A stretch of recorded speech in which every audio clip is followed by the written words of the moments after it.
wasiirka wasaaradda arrimaha guduhu gaadhay degmada Xariiran halkaasi oo dhinacyadii dhibaatadu dhaxtil dhinac kastaba uu dhankooda ula qaatay kulamo gooni ah kuwaasi oo wasiirku guula ka gaadhay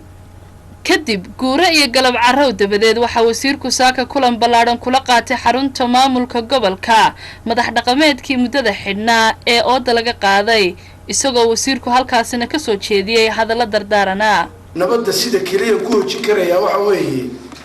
ciddii wax kaysatay inaan galo oo lagu galgasho marka waanu idin ku galgalanay haddaan xukuumadii nahay nabad baan ugu geysay oo Xariirad ilaahay baa mahadleeyay dilkii ka dhacay dil dambe kama dhicin xalay baan ka habeenimo dambe ayaan ka runtii xaqii ciise xaajadii aan u xidhnaydeen ee nabad ahayd cid uma dhaqaaqin garawshiyo iyo gacal daaweyni ma dhicin reerkii wax gaadhay ciise intoo cidi kacday reerkii cid salaam calaykum marka garawshiyana ma dhicin gacalkiina lama xidhiidhin marka arrinkii nabadu halkii la idinka soo xidhay sidiisii uu yahay markii xagga wax soo dhaqaaqa la waayay idina aan idin xidhnay cid dambe oo soo dhaqaaqda la waayay halkii wuxuu noqday war balbeeshii wax gaadheen haddana mar kale nabadii ka doon marka iyadii baan wada hadallo iyo fadhiyo iyo isxirsaarba aan kala qadan ilaahay baa mahad loo leeyahay xala Xariiradii ugu dambayso aad baan ugu hambalyeynaya way yeeleen